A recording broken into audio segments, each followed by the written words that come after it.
Well, you know, everybody's talking about the good old days, right? Yeah. Everybody, the good old days, the good old days.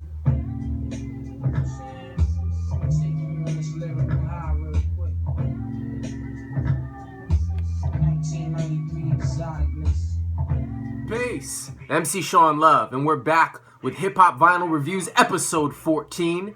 And today I'm going to be reviewing a classic. And I don't want to review this album, by the way. Marcus, I love you, man. Thank you for sending me this. Enter the Wu-Tang, 36 Chambers. This is the reissue, which I don't have, and my original copy is scratched to shit, and it doesn't have the colorful cover anymore. And I promise anybody who sends me a copy of an album, I'm going to review it thoroughly. Enter the Wu-Tang, 36 Chambers of Death is Wu-Tang Clan's debut album, Loud Records. Everybody knows it. Everybody knows most of the stories that surround the album. I'm not going to tell you my opinion of a classic, an established 20-plus year classic album. Everybody knows that this is an album that allowed Wu-Tang to go on to sell 40 million copies of records in the future, and you know, every singular artist independently of the group went off and did different things with their careers. Some did incredible things where they released a dozen albums, others released a few, but every artist associated with this record went on to do a lot of music that we all love and appreciate. Talking about Wu-Tang Clan, you're talking about a group of initially 9 people, but really which has expanded to 10, maybe 11 at different times, you know, and you know, of course, all the different Wu-Tang affiliates. But initially, we're really talking about the careers of a couple of different people that were signed to record deals before Wu-Tang. And that's the Prince Rakim, the RZA, Robert Diggs, and then of course you've got the GZA, or Genius, who is also signed. So you got their two careers that you got to think about that emerged before Wu-Tang came together as a collective or started making records together. And then you also got the combination of GZA, RZA, and then Old Dirty Bastard, who called themselves the FOI, or the Force of Imperial Master. And they did a song, All In Together Now, and they even called themselves the All In Together Now crew at one time. So you got a lot of stuff that predates Wu-Tang Clan that you want to look at in order to understand, you know, the energy behind this album that was so successful and inspired so many people. The Prince Rakim story is a little shorter, so let's tell that one first. So RZA comes out in 1991, and he's signed to Tommy Boy Records. You know, he's got a 10-year history in hip-hop by that time. You know, if you look up, Tommy Boy started in 1981. The first rap record was Jazzy Sensation, you know, Jazzy J, done by Africa Bambaataa. And, the Bronx version was real popular. It was like one of those roller skating jams, man. And it was the first rap record on Tommy Boy. And so 10 years later, they're rap vets in terms of having a record label for 10 years. It doesn't go back that much farther than Tommy Boy. You know, you can name a couple other labels. Not many rap labels that started in 81 extended all the way to 91 and were still making hit records. Tommy Boy was one of them. Prince Rakim, you know, We Love You Rakim, Sexcapades was the 12-inch, was the single that he released, and it came with a video. And, you know, RZA just kind of plays the role like a pimp or, you know, a ladies' man. And it's fairly harmless, fun, you know, young man, sexual energy kind of thing, you know, talking about girls, you know, and just talking about basically being a gigolo. And that's, you know, and he did it in a way that wasn't really embarrassing or something that seemed like it was too popish. It still kind of seemed like the RZA, or even like Bobby Digital, one of his later incarnations. GZA, on the other hand, I mean, you know, his story's a lot different. You know, he does Words from the Genius in 1991 for the first time for Cold Chillin' Records, who has a long history of reputable artists. If you look at the late 80s, you're going to see the whole Juice Crew, almost the whole Juice Crew released solo albums on that label. It started, I think, with MC Shan's record.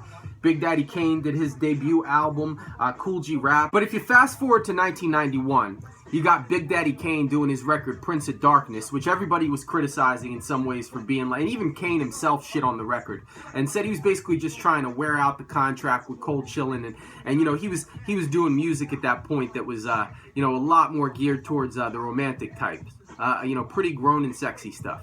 And so, you know, and it wasn't the Kane that we knew and loved. Biz Markie that same year released the album I Need a Haircut, which had a shitload of sample problems that we find out about. And Kid Capri, of course, released the tape that year as well.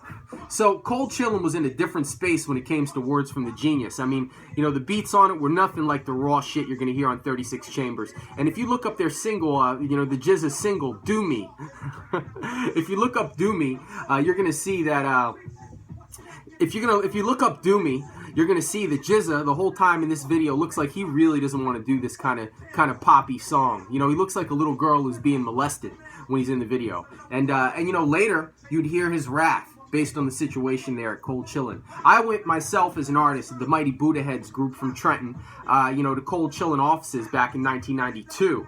And this is a year after Jizz's album kind of flopped, you know. And at the time, they were starting to release things like Cool G Rap's Killer Cuts. Like they were taking all their back catalog and doing best of records, and the whole place was a fucking mess. I had my balls in my throat because I'm here a 15 or 16-year-old kid at the time with my group, MC B Fine or DJ B Fine and Scrappy, and we're all there rolling up together. You know, like Cold Chillin' heard our record. There's a guy named Rudy behind the whole thing. He wanted to call us in. He wanted to put out our record, and I walk into Cold Chillin' offices, and who's sitting behind the desk but fucking King Son. And he had like a Newport box that had a blunt in it still, you know. And King Son, by the way, you know, tremendous MC. And that whole trip to Cold Chillin' Records kind of deflated me. They sent me home with like a whole box of records that had Livin' Large on the front of it. I mean, I had the YZ record. I had all different types of stuff that was coming out of Cold Chillin', or at least those offices or distribution at the time. And you could tell that the writing was on the wall just by being in that office. So in '91, it wasn't a good time for Cold Chillin'. I mean, some of the things were turning down, and you would see later that just a couple years later they were basically defunct. So in this environment of ODB and the RZA and the Jizza getting together and doing this all in Together Now crew, Prince Rakeem or the RZA just coming off that experience, that sexy 12-inch, and then the Jizza with his Come Do Me album, you know, the whole album wasn't whack like that, though. I mean, the Jizza's still the Jizza, but he obviously wasn't happy with it. This is kind of the environment you see the Wu-Tang Clan spin into existence with. And, you know, and it didn't happen overnight. You know, so when these guys had the Protect Your Neck single, RZA sat down and he talked to everybody. He said, hey, look, I'm in the driver's seat. Give me 5 years of your time, and I promise that, you know, you're going to have something, you know, based on this experience, working together as a collective. They even had a 20-year plan. And he sat down and negotiated a deal with Loud Records, and he only got 60 grand to get the whole clan. But every single artist had their own individual ability to work basically as free agents and sign to other record companies, which is an unprecedented deal structure. You know, and so RZA's responsible for negotiating this. And then later, you know, you would see that come into fruition. So they got this single that's got all these 8 members on, spitting, Protect Your Neck. Everybody knows it. Everybody loves it. Obviously, you know, it's recorded in the same flavor. You can almost hear that Juice Crew energy coming through, you know, but it was in even rawer form. And, you know, where the Juice Crew, you know, albeit they were using SP1200 and MPCs and samples and stuff like that, they were doing it in more of a polished studio environment. And they had something that was more resembling a professional, almost corporate style of doing records, in the sense that it was very, very highly glossed for the time. And then Wu-Tang comes out and they're using the same tools, but it's almost like when you get your oldest brother's pair of pants. I'd be willing to bet that some of the recordings that ended up on 36 Chambers are actually stuff that RZA had together before he got signed with this Wu-Tang deal. An important Trenton note to make, or you could say New Jersey note to make, that had a lot to do with the reason why that Protect Your Neck / Method Man record was so successful is WPRB in Princeton. And I want to shout out my man Lays, you know, who's responsible for RawDealRadio.com, and for many years has been cataloging these Raw Deal Radio shows. And you know, this has been going on for a long time in New Jersey at the time. On Thursday nights, there'd be a rap show hosted by G and Tony D, the producer for Poor Righteous Teachers, good friend of mine, you know, and others, you know, Easy M. And these guys had a show, and you know, not only was it a hub for hip-hop in the Trenton area, but it was an East Coast hub. You know, people in jail were listening to this. This is where records got broken. This is where freestyles happened in a way that you weren't seeing around other parts of the country. In fact, and now that I mentioned Lays, from 1991, if I can link it, I will. If not, I'll put it in the description. Lays has up, for your preview, a freestyle cipher that includes the RZA, Tretch, you know, Tretch and Tony D, all from 1991, the year before the Wu-Tang album hit the streets, and the year before Protect Your Neck. So if you think about that, and then you couple that with the fact that as soon as Protect Your Neck was made available, they were spinning it and spinning it and spinning it. They had a lot to do with breaking that record on the East Coast, and they're not always credited as much as, say, Stretch and Bobbito, but records get broken. Another major source for Wu-Tang inspiration, the fact that it's such a big East Coast group, it plays a lot into this, is that you didn't have a lot of money back in the 70s, you know, and early 80s. You know, you had a couple bucks, you can go and see these triple features of kung fu movies that came out, Hong Kong cinema, Shaw Brothers, back in the 70s and even before that. And, you can go in New York and certain parts of New Jersey and see these movies very cheaply. So it became a real popular thing in communities where people didn't have a lot of money. One of the main ones that inspired RZA and those folks to name their group Wu-Tang Clan is the film Shaolin the Wu-Tang with Gordon Liu, who was a huge star at the time, when it came to martial arts films.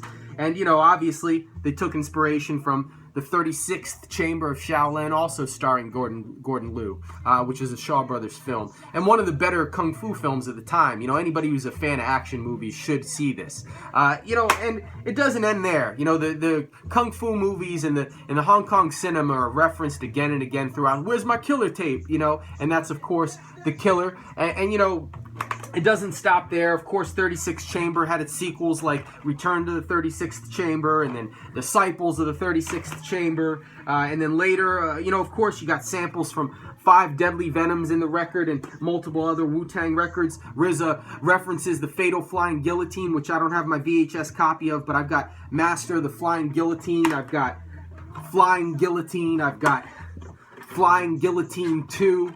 And these are all films that played a lot into the lives of young black people and Latino people in the city of New York back in those days, because these were heroes you could go out and watch some footwork and some choreography and just some really exotic kind of Asian way of looking at the world and action and history, that was exotic to folks in America, especially in the inner city, and this was a passport to it for just a couple of bucks.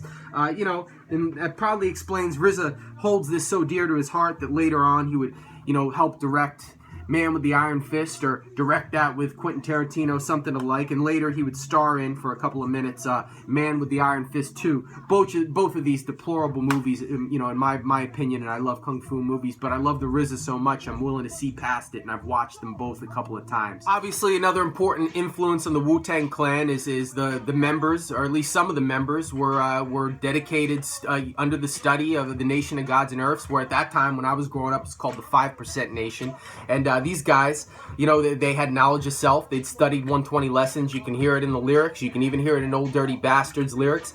And a lot of times that was a foundation, not just for their subject matter, but for their style, their aggression. You're going to have to step back and say, are we missing something by just totally avoiding this conversation?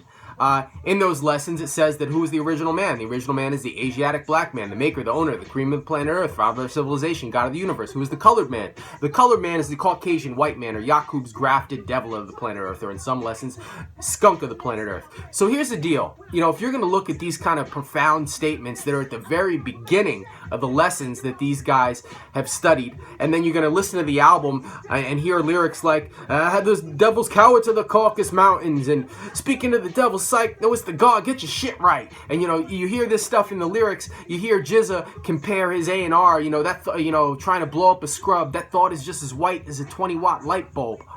So you can't hear this stuff and not acknowledge it, because then you're missing the point. So I guess that some people are too sensitive on the white side. They just, they don't hear it. And then, I think on the black side, I think some folks, thinking it'll be misunderstood, don't want to emphasize those parts of this record. But there's a lot of, there's some racial discussion in this record, whether you like it or not. And to go on to be a part of the general discussion in hip-hop, Wu-Tang, whether they come off as a conscious group or not, they came out and they actually helped push some of that conversation to the forefront. And I know we don't like to discuss this, but it's something that they need to be credited with, not just with this release, but with their presence in hip-hop in general. Back in 2007, Capadonna's got a song that says, called Don't Turn Around, which was a good song, man. It was soulful, funky song with dope, earnest-sounding lyrics. In it, around minute 2.5, he proclaims, Jesus Christ is my Lord and Savior. Later on, he talks about buying Christmas gifts, and then later in the song, he's like, I've been saved now. And he sounds like a churchgoer, and I know he goes back, and pulls away from that a couple of years later and doesn't sound like it so much anymore. But there was a time period where this guy's running around talking about Jesus Christ as my Lord and Savior, and he's from the fucking Wu-Tang Clan. I don't know if anybody missed this meeting or not, but it exists. And, I guess we like to turn our heads from hypocrisy if it makes us look bad, or if it makes something we believe in or root for look bad. But I think it's something that should be noted, because where does that come into play? If I were to guess, I'd say he was probably working with a small group of people that had a little bit of money, that were deeply into the Christian faith, and maybe for a minute he pressed pause on all that righteous shit because that was one of his ways in to come back and do it was a good record, you know. But these are the kind of things you're looking at in the later days of the Wu-Tang Clan. Master Killer surprised us all. Dropped 3 dope albums with production that stuck closer to the aesthetics that came out in the 36 Chambers than almost anything else besides it, you know, in later years. You know, Raekwon, you know, has got a whole boatload of classics that we can point to. Stuff that some people are saying is not so classic, still has great music on it.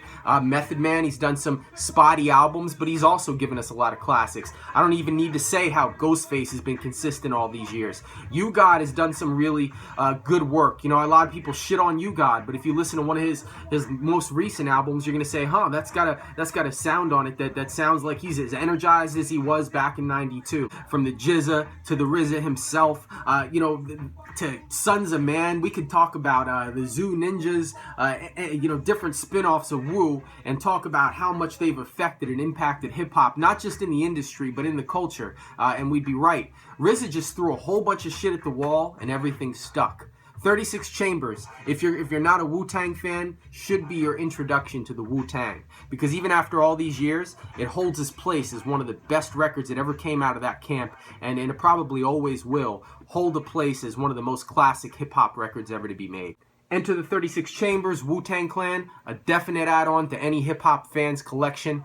This is not something that's disposable or something that can be ignored. It's an album that you gotta have. If you're not having this in your collection, it's like a rock fan not having the Sgt. Pepper's album in their collection by the Beatles. It's something you need. Reach out to me, send me a record, even if I don't like the record, even if I already got the record. I'll review the record for you. Like I said, I don't love doing these mainstream records that everybody knows about. I like to bring a little background to some flavor that some people might not have seen before or haven't seen reviewed before, which I'm sure this has been reviewed to death. Send me anything to lovblog@gmail.com and you got your review. Alright, y'all. Keep buying records. Peace.